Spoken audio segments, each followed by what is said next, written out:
Hello and welcome to the Dead NBA podcast. My name's Sean and joining me as always is the one and only Dante Boffman. Mr. Boffman, man, how are we? I'm pretty good, Sean. I've just absolutely demolished a mug of French Earl Grey tea. So I'm feeling good. How are you? I'm not an Earl Grey tea sort of bloke. I'm more of a Melbourne breakfast, which is a little bit more wanky, but Earl Grey's just can't do it, man. French, English, British, can't do it. Melbourne breakfast is like the elite, like god tier tea, but as a counterpoint, French Earl Grey was what was in the pantry. So, have you had Canberra breakfast? No, I haven't had Canberra breakfast. Literally melted down Anzac biscuits, like oats, honey, sugar. It's just freaking delectable. Actually, fucking, because we're promoting elsewhere with some F-bombs. So I'm allowed to throw in an F-bomb. Chuck an E on this episode, have a little bit of fun. A little bit of fun. I love the E, because the E means that we can let loose a little bit, like you did a couple of weeks ago with your rant, your infamous rant a couple of weeks ago. Which one was this? I can't even remember what it was about. You just got really angry in the middle of one of the episodes. You got real passionate. Off-season grades? Yeah, probably. Yeah, probably. Yeah. So it could literally be any basketball team. You were probably talking about the Bulls, to be honest. Bulls or it might have been the DeRozan. The fact that they traded away a pick and gave him too much money. Don't get me started. And gave away Thagic. Tell me what you think, which is worth a first round pick. And I had also gone on an aluminium can that night. So like there was a little toxic mix of a good time and fun to be had. We do love the aluminium cans on the Deep 2 NBA podcast. We do love that. Speaking of aluminium cans, do you reckon the vaccine's delivered in aluminium? No. So there were reports of some NBA players outside the CFMMEU office in Victoria the other week, as they were against the mandatory vaccines in the NBA. So how do you want to tackle this first topic, Dante? Where do you want to start? Well, I just want to say that I do appreciate that. That was a funny joke. Thank you. I didn't hear you laugh, but maybe you might cut it out just for a couple of seconds. No, I just wanted to give you the floor. No worries. I was laughing on the inside. So I guess maybe we can start by tackling this issue, the issue of the NBA and the vaccine more broadly, because we're 3 weeks away from the season starting. October 19th. So yeah, just over 3. So we're about 3 weeks away from the season starting, which is, can we also just like do a sidebar and say like, whoa, feels like the season just ended. Zach Lowe. Oh my God. I've only been to, where's he from? I've only been to Croatia for 1 month this time with my wife. Have I mentioned she's Croatian? Oh my God. Hey, do you know a friend whose name finishes in C? Because just give us a buzz and I'll pronounce it for you. My wife's Croatian. And he's also there to gaslight people if they get it wrong. Bill, you'll never get that. Bill, you'll never get that. Just say Nicola. Gaslight, gatekeep, Zach Lowe. All right, let's stay on task here. 3 weeks is not a lot of time. So 90% of the NBA has been vaccinated. This is players. You would assume that it's probably just as high or higher among coaches, because coaches having less financial security on their deals, teams would more likely be able to say, all right, Steve, we love you. We love what you do with the shooting, but seriously, get vaccinated or we're fucking you off. And we're going to bring Malcolm in. Like, it's no big deal. Millions of dollars, tens of millions of dollars guaranteed contracts for the players. It's not as easy to do. So 90% of the league is vaccinated, but there are a few notable holdouts, players who, for whatever reason, and we'll get into their reasons in a little bit, haven't been vaccinated. So guys like Kyrie and Bradley Beal, top 20 type players, haven't been vaccinated. Michael Porter Jr. hasn't been vaccinated. 40 type player. Well, top 40 in terms of money, definitely. Signing his max extension the other day. And then Andrew Wiggins, top 60 type of player. 60? No, not 60. There's 2 good players on every single team. So there's some big names here that haven't. Some of them, MPJ, Kyrie. I mean, if you've been listening to anything coming out of these blokes' mouths for the last X amount of years, that is not surprising whatsoever. And it's, I think, difficult to discern necessarily whether the opinion towards vaccination in the NBA is reflective of, like, you know, we can talk about Australia and America more broadly, like reflective of the general split in the culture of, you know, there just being some people who are anti-vaccination, or whether there's something different in the you know, the community, the culture of the NBA that is making these players skeptical. Because someone like Kyrie, well documented on this podcast and elsewhere, that he's a little bit of a Looney Tune when it comes to anything even like remotely scientific or serious.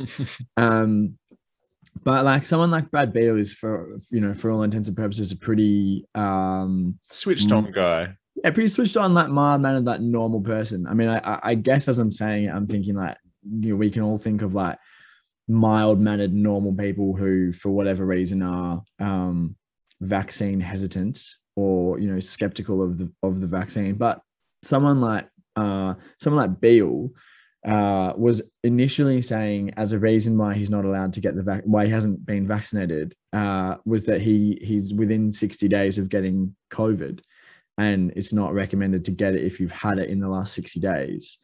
And now that 60 days has lapsed, so he needs to like invent a new excuse. Wiggins unsuccessfully applied for a religious exemption. I'm not exactly sure what religion. I believe he's Catholic, and I'm 90% sure on that. Yeah, I'm not exactly sure where in the Bible it talks about vaccines, but obviously he was unsuccessful in that. So there's some players who are going to, I would say, reasonably extreme lengths to try and like justify this position, whether it's a legitimate justification or whether they're trying to say like, I don't want to get it, what can I do that gives my position some legitimacy, and you know, for Wiggins taking that route. But I think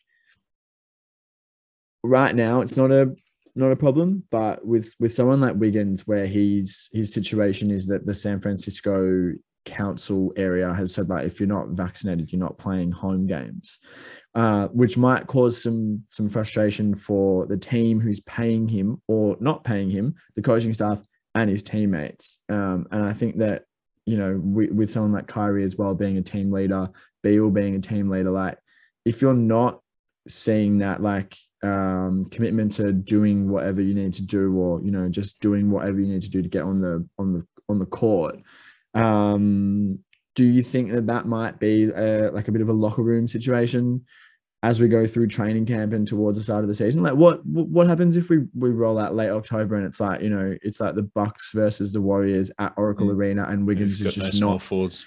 Wiggins just isn't in the building. Yeah, it's like we said off air that we don't want to talk too much about this because these situations are probably going to get resolved. Like Kyrie Irving, the final thing in his most recent report, coming from Vincent Goodwill of Yahoo Sports, is that KD is eventually going to, like, KD is a large influence on Kyrie just eventually getting vaccinated. Like, even if you believe this, you can't believe as strongly as you might want to win a championship. And Michael Porter Jr., he is the only Denver Nugget on the whole entire roster who hasn't had 2 doses of the vaccine. You would imagine that if you and 13 of your friends just told you to do something, like, you know, yes, you'd probably jump off a cliff in that case as well. So like all these dudes are probably going to get convinced to do it. Same for Andrew Wiggins. The same for, I think the number was, so if 90% of the entire league is vaccinated, 40 players aren't vaccinated. So like it is a minority. Like it's pretty simple math. So these dudes are probably going to get vaccinated. And also just for the fact that, like in New York and San Francisco, and you call them local councils, I believe they're called states, where the rules are that they can't play in these home games. San Francisco is not a state? No, but the California state rules. Okay. Wasn't through. Yeah, I did either. But Andrew Wiggins would lose just over $8 million this next season if he doesn't play home games, because playing in the games is calculated into how you get your salary. So that's just roughly a quarter of his 30-something million, which I don't want to think about because that's a lot of money to be playing your 5th best starter. If he doesn't want it, I'll take it. I volunteer to take the money that Andrew Wiggins is fined. I'll take it. the beneficiary of NBA cares is Dante Boffa. But yeah, so like $8 million, like you could say, like Ben Simmons isn't going to rock up to training camp, which is something we're going to talk about, and he's going to lose roughly $1 to $2 million for not reporting to training camp. Look, that's a lot of money for most normal people, but like $8 million is a lot more money for normal people. So like eventually you just kind of have to say, like, Andrew, like, come on, man, like just fucking get the needle. Like I think there's two really good examples of potentially bad negotiating skills managerially in this discussion as well. The first one is a little bit of a retro one.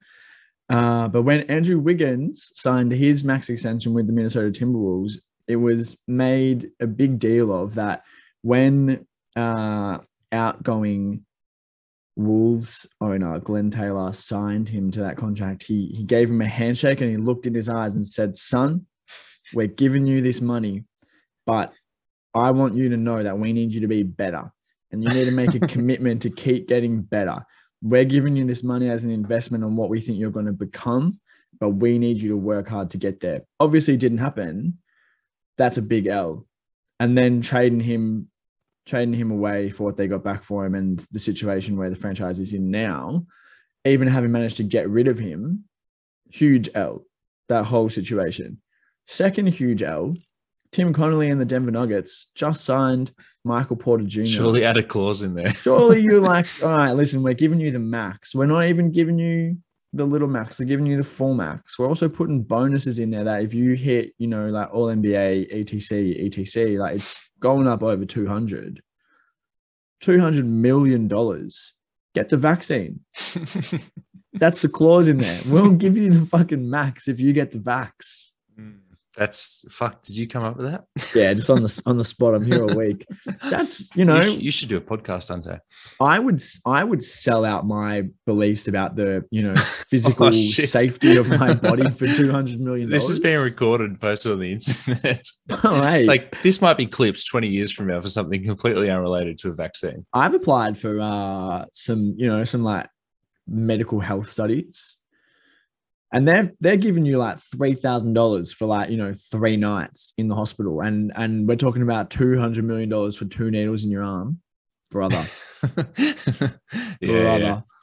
But to be fair, on those nights in the hospital, you get accommodation and dinner paid for. Yeah, literally. My spaghetti carbonara from the hospital. I can't wait. And my cold egg salad sandwich. I cannot wait for that shit. But obviously, me and MPJ, we're cut from different cloth. You can't really compare us in many ways, but come on. Yeah. All right. Well, just final point on this vaccine thing. If you want to add something afterwards, go ahead. But like Karl-Anthony Towns is very outspoken on just doing whatever he can to stop COVID. He has been affected more than the normal human has been affected. Obviously, he's had plenty of people in his family pass away because of the virus. He's friends with most of these people, and he has definitely been in contact with Andrew Wiggins, at least in the past half a decade. Like, isn't this a little bit of a spit in the face to Kat if you're Andrew Wiggins saying, no, I don't want to do it for not public health reasons? Well, I think that hints at something in the broader universal COVID vaccine discussion. Is that, Beal has said, I'm not doing it for personal reasons. MPJ has said, I know what COVID does to my body. I know how I'm going to experience it and how I'm going to respond to it. I don't know what's going to happen with the vaccine. I don't know how I'm going to experience it. Those are very like individualistic ways of looking at it. And obviously, you want to get the vaccine first and foremost so that you're not going to get COVID, but the very, very close second reason to get the vaccine is so that you don't give it to other people. And personal reasons, like, well, sick. Well, I'm glad that you're able to have that personal experience of something that is so deeply communal, because that's what it is. If it was personal, like we wouldn't all be as a society fucking like locked up like we are in Melbourne. We're in lockdown right now because it's not personal. So I don't know. I think it's either, what is it? It's selfishness, or it's a failure to really engage with what by now should be pretty obvious, is that it's not like you're getting sick. It's that you're getting sick and then spreading it to other people as well. who might not be able to respond to it, as well as, you know, a 24-year-old who's in the peak of his athletic 100%. career. Yeah. And like, Michael Porter Jr., an athlete who his whole life is based around staying healthy and staying as fit as possible.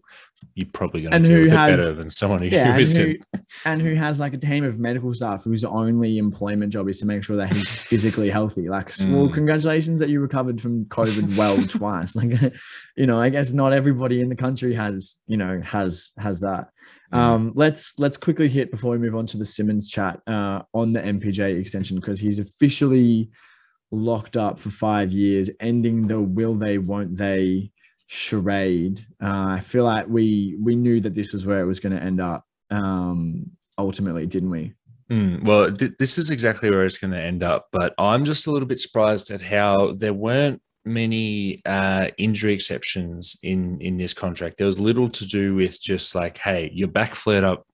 Obviously, you've had the back issues in your rookie season and leaving college, but your back was also an issue against the Phoenix Suns, and it kept you out and it kept you limited in that series. So like, that's all fine. Like, it's completely fair enough to have all these all NBA teams, all-star teams, like all defensive teams. It's actually kind of funny that they put the all defensive in there just as like another one of those bonuses. So it's like either get all NBA or get all defensive. It's like, I'll break the news right now.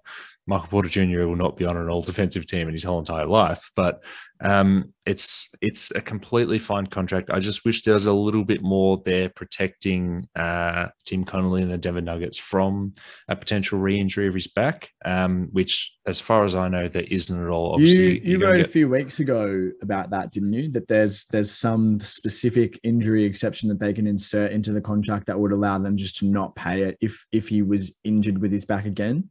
That is exactly right. I've actually written about this for the past couple of months, and it's like it's shocking that they didn't.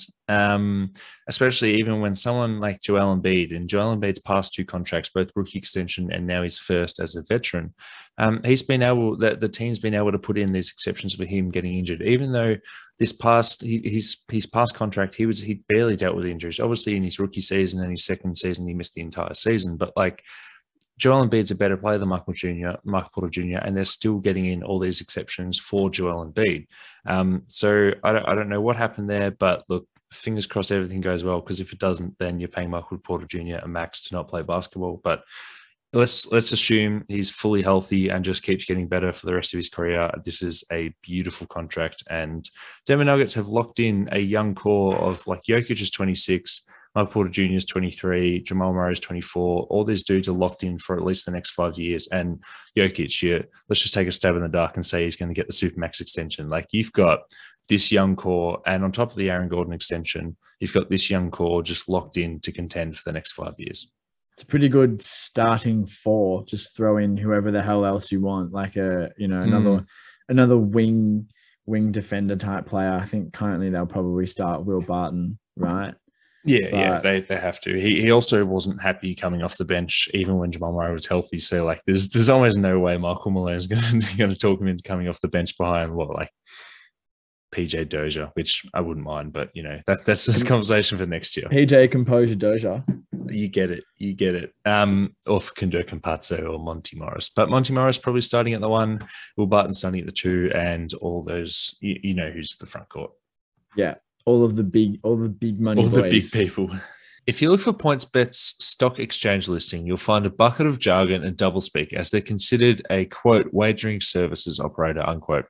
That's a corporate stretch for the colloquial friendly Brogan or, hey, look, it's Chris Bosh kind of image they're sending off with their targeted advertising. I don't know about you, but take me back to the days when former pro sports players signed brand deals with hair loss clinics or Fujitsu aircons, not, quote, wagering service providers. If you're scrolling through your Facebook feed and you come across the 2 of our faces morphed into one, would that make you listen to our podcast more? I mean, if it does, let us know and we'll start doing it. But when I see a few NBA players' faces morphed into one, it doesn't make me want to pull out my wallet and donate some money to my local wagering services provider. The worst part is we're coming to accept it. Wagering service provider ads are so ingrained in our sports, and the way sports is delivered to us, it's almost impossible to avoid.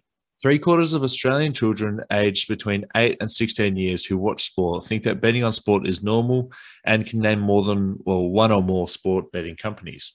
When I was in school, I was struggling to remember Pokemon names, and I'd be furious if I knew that brain power was being used to put towards wagering service providers and not them. The wagering service providers know exactly who to target. It's not okay to let them ingrain themselves in young Australians' minds.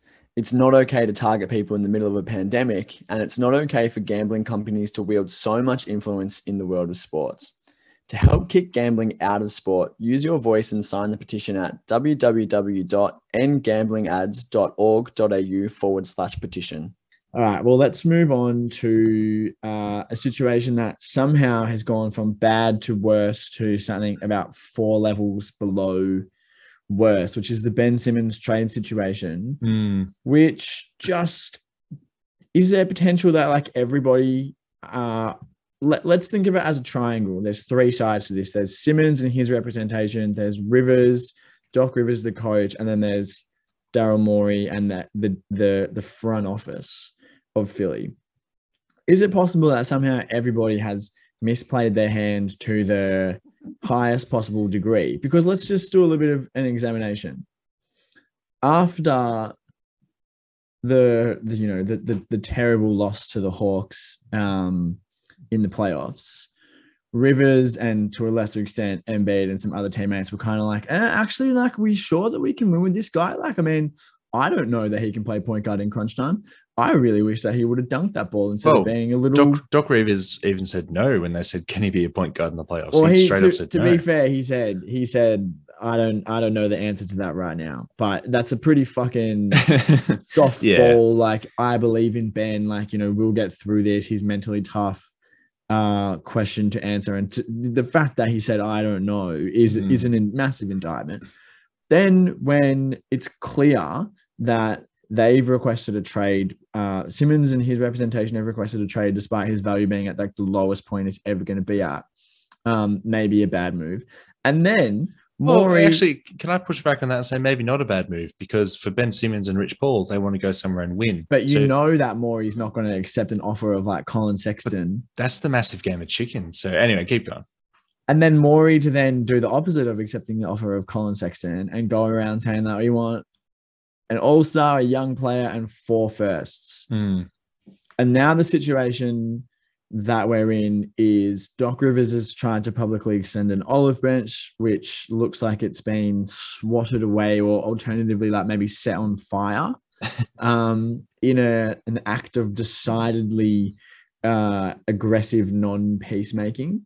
And then there's a report from our friend of the pod, Shams Charania, at The Athletic, that Embiid, Harris, and everybody's favorite boomer, Matisse Thybulle, went to LA. I thought you were going to say Judi Dench.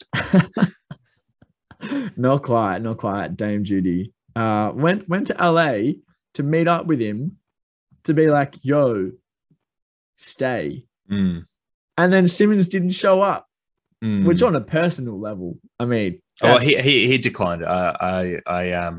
I worded that wrong in the run sheet. Like, he declined it before they could go, like, let's say out for lunch. So he's been dodging calls from the organization. He's been putting it out through his representation over at Clutch that he's not reporting. He's not coming in no matter what. And now even his teammates are coming to him and saying, like, come and play. And he's not even giving them the time of day. When this all started, a couple months ago, we were on, and I said that I really hope that he goes away, and regardless of whether he's playing for the Sixers or somewhere else come the start of the season, that he goes away and like checks his ego a little bit and exercises a little bit of humility and acknowledges that he does have things to work on and that he's not a perfect player and that it's not a matter of they need to fit the system to me and they've failed to do it. It's a matter of, you're an NBA point guard, you need to have a jump shot. You need to be able to, if you don't have a jump shot, you need to be able to maintain that aggressive mindset. You can't be a ball handler and be afraid to get fouled, be afraid to get inside. And I was saying, I hope he goes away and spends the offseason working. Go and spend the offseason working. Come back with some new skills. You're a multiple-time All-NBA player. You can learn how to actually get a jump shot going. You can, you can meditate. You can do a self-confidence course. Is he a vegan yet? Yeah, well, No, I think you got to be. I think you got to be at least 33 years old before you start the vegan diet, just to extend the career. Is Kyle Lowry 33 this year? Oh, Kyle Harris 40 this year. And obviously what we're saying is that that's not really where he's at. He this whole like not reporting, not coming back at any at any cost, not being involved in contact with the team, with the coaching staff, with his with his teammates, like that says everything about where he's at. That he kind of looks at this as he's been hard done by. Everything is, the things that have gone wrong is the fault of everybody around him. And I just don't know what the play is here. Well, all right. I'll give my opinion, and it's sort of pushing back against yours. And I don't mean this as you're wrong, Dante. I mean, this is no offense, but but this is just a way to interpret it. I put a lot of faith in Daryl Morey and Daryl Morey making the right decisions. And at the start of it, Rich Paul is obviously a very aggressive agent, for want of a better word, and he's very much like Tristan Thompson. He's not playing until you give him like way too much money, and it's just going to have to be salary dumps at the end or just absorbed, right? So Rich Paul is very aggressive. What he does it good. Not always. See Noel Nerlens, as you've written on the run sheet, but he's very much like, okay, let's go out there and let's do it. So the narrative at the start was Ben Simmons wants out, doesn't see a future on this team, wants to be elsewhere, bloody blah, bloody blah. And then Daryl Morey's like, all right, well, we're going to try to trade you around. But because Ben Simmons came out so aggressively, then obviously he's getting lackluster deals. So let's just phrase that as instead of Damian Lillard, you're getting CJ McCollum, right? So then Daryl Morey, let's say if you had maybe like 20 different GMs, they might have just pulled the trigger at that moment saying, oh shit, the sky's falling, Ben Simmons wants out, this is just a PR disgusting nightmare. But Daryl Morey, because he's been here for so long and because he trusts himself and because he says, I'm not going to sell for 20 cents on the dollar because that means I've lost no matter what, Daryl Morey's got the wherewithal just to hold on. So now what Morey is doing is using Heath pawns to make Ben Simmons look like the bad guy. So whether Embiid, Tobel, and Toby wanted to actually go have dinner or not, or whether Doc Rivers actually believes that he can be a point guard in the playoffs, Daryl Morey said, let's flip the narrative and make it so that Ben Simmons is the bad guy because he wants out. So I'm going to guess that Joel Embiid and crew full knew that Ben Simmons wouldn't actually go out for lunch because obviously things are horrible right now. So let's just put it out there that we asked him to go for lunch. Maybe they organize the lunch and then Ben Simmons says no and they go awesome, and they wouldn't have reported this otherwise. Maybe they wouldn't have reported this lunch. But because he's declined it, they say, oh, look, we're holding out this olive branch. So he's the bad guy. Doc Rivers goes on TV and says, yes, I believe it. I really hope he rocks up to training camp. He's such an amazing point guard. He's so tall, just fucking real base level shit. He's so tall. But no, that's what he talked about. He had the Magic Johnson comparison and so on. So it's like these dudes are going out there. It's like, oh, poor Doc Rivers. He just wants his point guard to come. Like, is he fucking starting Raul Neto? Oh, that's horrible. And then like these poor three dudes, like they got cancelled on. Like we've all been there. Like that sucks. And Morey, the king chessmaker, has flipped this narrative again. Instead of Ben Simmons like, oh shit, I want to get out of here, this sucks. It's like, oh shit, Ben Simmons isn't reporting to camp, bloody blah, bloody blah. And you can see Rich Paul sort of pushing back on that again by saying that there was a quote from a source close to Ben Simmons, for who would that be, where they said that the Simmons and Embiid pairing has run its course and Simmons wants to go to this new world where Naz Reid starts to center next to him and he can shoot threes so Ben Simmons can get to the rim, unlike that one game he had against Utah where he just did. So it's very much like Daryl Morey is trying to quickly flip it on Ben Simmons, and I think he's doing a good job and I think it's working. What do you think about that? That is like, I hadn't really considered that. That's like straight up Machiavellian, to be honest. And I mean, like, that it all tracks with Big Daz at the controls. The thing that strikes me is that hasn't Simmons always been the villain though? Like I get that there's like a narrative shift here and it makes sense. Like, Morey's like saying everyone fall in line. Like we want you to publicly look like we're trying to reconcile and bring him back in, and it's all just a play. But Simmons has always been the bad guy here from the moment that this happened. And rather than, again, it kind of comes back to mentality and humility and the way that he sees himself, I guess. Like the moment that things started going the moment that shit hit the fan, basically, he's like, no, I'm out. Like, I don't want this. I don't need this. I'm out. I don't know. I think it just really speaks to his mentality and the way that he views himself, both as a player in the context of the team and then in the broader context of the league, which is crazy because I mean he's the only non-center player in the top 40, 50 dudes without a jump shot.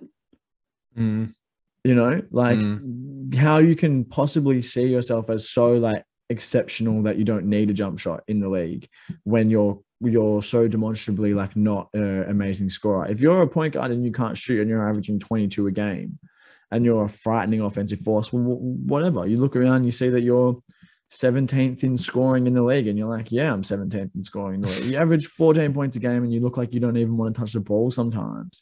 Then you don't have a jump shot. You can't impact the game when you don't have the ball. But when you do have the ball, like we've seen in the playoffs, you're afraid to get inside. You're afraid to get hit. Like how you can look at yourself and say like, yeah, this is my value. And value yourself as, you know, like at the top of the league. And then also just kind of say like, it's everybody else. It's not me. You know, if he comes back in the first game of the season and he's like, you know, he hits 4 threes, well, I'll eat my words and say maybe he has gone away and worked and said like, I'm improving my game no matter what. But it's just really hard to see that happening. So I think despite the narrative shift that has occurred, you know, in the last like couple of weeks orchestrated by Machiavelli Morey, I think like he has always been the villain here and he's really revealed a lot about him on a personal level. And I don't know how much that impacts like, you know, a team like the Cavs or the Timberwolves wanting to bring him in. Because I think you'd probably still look at him and say like, it's Ben Simmons. If you can get Ben Simmons, you do. But it's just the complete opposite of like a positive attitude towards the sport and towards your teammates. And I would argue on a more abstracted and esoteric level towards life. You know, this constant pointing of the finger at anywhere that's not you, despite you playing the central role in your own destiny, in your own situation. Ben Simmons, the only time you should be pointing the finger is if you're looking into a mirror. Yeah, and just to build off my Machiavelli and Morey point, I think Daryl Morey goes, all right, you know, he's come out here and he's flipping on a Ben Simmons saying, come to training camp. He had some quote where he goes, we was talking about how he's going to fine Ben Simmons from not coming to training camp. And then the quote he had was like, that's just the CBA. There's nothing I can do about it. And this has happened in the past, and teams, you can just waive that fine that would come from not reporting to training camp. And it has been done before. So this is like Daryl Morey saying, oh, my hands are tied. It's in the rules. Well, your hands aren't tied because it's happened before and people haven't gotten fined. And then if you're Ben Simmons camp and you're hearing that, you go, oh, what if there's a 1% chance that this trade still might happen? Like, what if there's a tiny sliver of hope a deal will get done before the start of the preseason games or something? I think Daryl Morey, a very connected person, has influenced the following reports I'm about to read. So, one saying that the Spurs and the 76ers haven't gotten far in trade talks, coming from Zach Lowe of ESPN. One coming from Rusty Simmons of the San Francisco Chronicle, a quote from Joe Lacob saying Ben Simmons doesn't really fit what we're doing. And then from Jason Anderson of the Sacramento Bee saying that the Kings aren't including De'Aaron Fox or Tyrese Haliburton on any deal. And there was another one from Mark Stein on his Substack where he was talking about the Cavs still wanting to get involved, but the Cavs can't trade any front court player except for Kevin Love. So obviously that's just a non-starter. So I think Daryl Morey has said, hey, I still might trade him to the Spurs. I still might trade him to the Kings. I still might do all of this. But for the meantime, Daryl Morey is not going to get a deal done before the start of the season. Come out with these reports that you're not interested. You know, Joe Lacob say that it doesn't fit. Spurs say, oh, you tried, but you just couldn't get it done. Like that is fine PR from all sides of the spectrum there, because now it's back on Ben Simmons. These deals aren't coming, and whether if there's a non-0% chance that a deal was going to come beforehand by Daryl Morey just asking his friends to do him a favor, there's now a 0% chance, and Ben Simmons has to report to training camp. But that then raises the question of, are the Sixers like big winners if Ben Simmons reports to training camp and Ben Simmons is on the team to start the season? Because then that leaves you in a situation where 2.5 months ago we were looking at saying completely untenable, even outside of the personal relationship side of things. You know, the basketball side of things, the on-court product is untenable with Simmons on this team.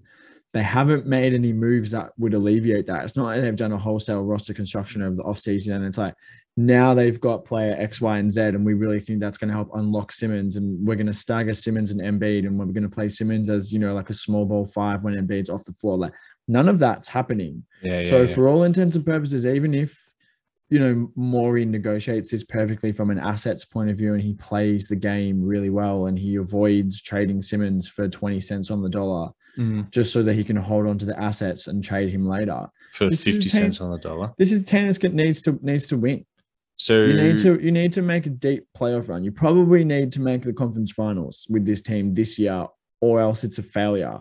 And I'm trying to think of examples of when a team that had those expectations has traded its second best player midway through the season. And I'm drawing a blank, to be honest. I'm thinking, well, you know, like Mark Aguirre for Adrian Dantley in 1989 with the fucking Detroit Pistons. I don't know. So it like very often. When I say report to training camp and get Ben Simmons back in the room, I don't mean finish the season. I mean even start the season. But let's say start the season. But let's say right now there is a 0% chance they get Damian Lillard or Bradley Beal on a trade right now. But what if 2 months from now, Bradley Beal's 5-14 with the Wizards? And then it opens up. And that's, so you can't say that it's a 0% chance that those superstars are available 2 months into the season. And that's more value than you had at the start of the year. And I just think that if they do make a move and like, yes, you know, is it going to be Adrian Dantley and is Bradley Beal going to come in and like lead them all the way to the finals, right? That's not the case, because I think if you are going to trade him, like Joel Embiid's still in at 26, 27. If you are trading Ben Simmons, it's a move to win in at least the next 3 years. Like there is not that much pressure, because let's say you sit still right now, the Sixers will be contenders for the next 5 years, right? But who's there not pressure on though? Because if they don't make the conference finals, you roll in with Doc again. Because Doc was brought in to be the person who would put them over the hump. Given how much he's done that in recent years. In a way that Brett Brown hadn't. Like, and if they're a second round exit again, even if they have a strong season and they do what they did last year and they're, you know, 50+ win pace, they're the 2 seed, they're the 1 seed last year. If they're a top 2-3 seed this year, you know, 55 wins and it's a second round, who's the pressure not on? Throw in that, you know, I know we talked about it a little bit before, that Embiid hasn't had that major injuries, not of his feet and his back, which were the things that kept him out for those first 2 seasons and that had everyone worried. And that's what the stipulations in his contract are built around, is those feet and back injuries. But Markelle Fultz hit him in the face and he missed 15 games with a broken eye socket. He's torn his meniscus. He's played on, you know, he had that fall, you know, at the end of the regular season last season. And then it's like he's playing on a partially torn meniscus. Yes, he came out and then dropped 39 or, you know, 39-17 or something stupid. But it's not like he's immune to these 10, 15, 20 game injuries. And someone who plays like he does and does actually have that history, it's not out of the question that if something does happen and you've built your team around like, oh, it's fine, like we don't need to do it this year, like we just need to do it for the next 3 years of Joel Embiid's prime. Well, your coach gets fired, you got to start again. Embiid misses a year and all of a sudden it's 2023, 2024 and the Denver Nuggets are going to win anyway. Exactly. MPJ finals MVP. So I think that there is pressure, maybe not on Morey because he's probably as insulated in terms of job security as it comes, but on Doc Rivers, there's 100% pressure and there's pressure on the organization to make the most of Embiid's prime in a way that there's just not with the other star big men. Like no one's like talking about like the Timberwolves have to win this year or else Cat's, like Cat's done. It's like you're talking about you got him under contract for the duration of that deal, and that's what you're doing. Same with the Nuggets. There's none of this like health concern stuff that like lingers in the background, and I think it's a small but very important variable that means that you do actually have to make the most of every season as it comes. Especially this team who have been second round. Addicted to the second round. Well, let's I'll just say let's go through our final prediction. So my prediction is that he'll start the season in Philadelphia, and he won't play any games before getting traded before the trade deadline. Like, is that a reasonable scenario to you? Do you think he's just going to sit? Yeah. do they do that in the NFL? Like, is it different in other sports? They do that in the NFL, but usually it's in training camp. They're like, I'm not training until I get my deal or my extension, and usually they just get it resolved. There was last season in the NFL, Aaron Rodgers, who's one of the I've heard of him, which means he's pretty good. Yeah, he's one of the best. Had like a very public spat with the team, and then this like off season wasn't planning on reporting to camp, and they were like, yeah, that's fine. Training camp lasts for 3 weeks and you get fined $50,000 a day. So you'll get fined. You miss a week and it's $350,000, which for someone who earns $35 million is not heaps, but $350,000 no matter which way you spin it, like for a week of stuff is like it's quite a lot of money. So he ended up coming in. I just can't imagine. I mean, like, to the point that I've just made, what is this team without Simmons if you just don't replace him at all? And what does it do to his trade value if the answer to that question is still quite good? Because your two options here are either your team's shit because you just took away your second best player and you got nothing back. And you're really desperate. And like I said, this is a team that needs to have a good season, and you're not having a good season because your second best player is not there. Or the alternative is that everyone pulls together and does a really good job, and it's like you're playing at like a 50-win pace through the first 20 games, and it's like, did we really need Simmons this whole time? Oh, that's probably going to happen. You see then yourself. How does that help? Yeah. How does that help Daryl Morey? Because you can't then you're trying to go back to the Spurs and they're like, well, actually, this dude clearly, like, you've had him for the last 3 seasons when you've been good. I don't think it takes him. I don't think it takes his value. It takes his value at all. Like, I think it does. What's his value right now? Like CJ McCollum and a bad pick. I don't think he can go any worse. Well, I mean, I think his value is actually much more than that. I think that's yeah. I don't think if that's the floor, you know what I mean? Yeah. Well, then you're not trading for him for value necessarily on what you're seeing on the court right now. You're trading for him for value of what he has been and what you think he could be with your coaching staff and your system. And the fact that you've taken him out of this system and the team has, if they do flourish, I think it can only impact negatively on his abilities. And you're kind of just looking at, like, well, we could have done it without him the whole time. But just the whole time you're flourishing, right? Let's say at the start of the year, maybe the Spurs are 500, maybe the Wizards are 20%. Like, what, the whole time there's 29 other variables changing, and there could be a trade partner there that we just didn't know. Yeah, and it might, there's stuff there.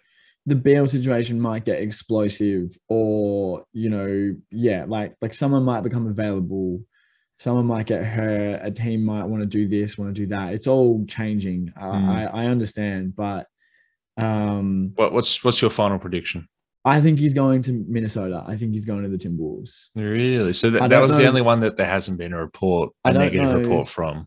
Yeah. Well, I mean, like, John Krasinski from The Athletic has written multiple times about the Timberwolves' pursuit of Simmons. New GM, first move. Well, that's superstar. That's the thing that we don't know. Like, if that was a very Gerson Rosas led pursuit, then maybe he's out, new GM Sachin Gupta is in, they go in a different direction. But maybe he was the one kind of saying, like, oh, I don't know, and everyone else was like, no, we should do it. So it's difficult to predict how Minnesota's new front office shakeup will impact their pursuit of Simmons. But I think it just makes too much sense, because it's pretty obvious that he needs to be a playmaking four, like a ball handling four on offense. You use him like young career, like early career Blake Griffin. You set high screens, you get the ball to him in the short roll, you let him play make, you let him dunk the shit out of the ball. And who better to do that next to than the best shooting big man in the league and his friend Kat. And I think that the money works. You would have to give up good players. You'd probably have to give up D'Lo and Malik Beasley. That's one of the benefits of being in Minnesota, that you don't have many good players, so you're not actually giving up that much. Well, I mean, you'd have to give up D'Lo, you'd have to give up Malik Beasley, and then probably a couple of picks. But I think that also makes sense from Philly, because I think, you know, D'Lo as a shooting, not necessarily a playmaking, but a shooting point guard, is someone who would work really well with Embiid. And then there's just not a team that a good Malik Beasley doesn't fit on in the league. So for a team that has sometimes struggled with wing scoring and guard playmaking and scoring since Jimmy Butler left, Malik Beasley would be pretty appealing. I just think it makes too much sense on both sides from fit and stylistically, and the money pretty much works. So just two final points before you close us off. First one is that Sachin Gupta was fired just a couple of months before the Philadelphia 76ers employed Ben Simmons with the Philadelphia 76ers. So this would be his first time meeting him. And then secondly, the other clutch client who wasn't going to report to training camp because he didn't want to play for the 76ers is Tyrese Maxey, of course. And Tyrese Maxey took Ben Simmons' role in the first team while at training camp on day one. So, yeah, pretty smart decision for Tyrese Maxey to actually still report training camp and probably profiles as a starting point guard if Ben Simmons doesn't play. Well, I mean, just like what a corrosive influence Rich Paul is having on the NBA, where he's just cunts are just fucking being like, actually, no, I don't think so, left and right. And just on that Sachin Gupta point, maybe it's not the first time they met. Man, he probably scouted him beforehand. When they're in, well, I'm thinking like, you know, like they're in Houston when Gupta was with the Rockets. That's another connection, Morey and Gupta. Yeah. So, damn. But he's come into Houston, and Gupta's hit him up and be like, Ben, let's get dinner, and takes him out to like the nicest Houston restaurant. Who knows? All right. That's enough on an icky situation that somehow got ickier. And will continue to get more icky. Yeah, probably like this isn't as dirty as it's like as it's going to get. I'm going to go and shower after this because I need to wash myself off. But before I do that, we're doing merch / we've already done it. We've got it. They're beautiful, beautiful, beautiful navy hoodies embroidered locally with our logo flush in the center. They are crisp. They are clean.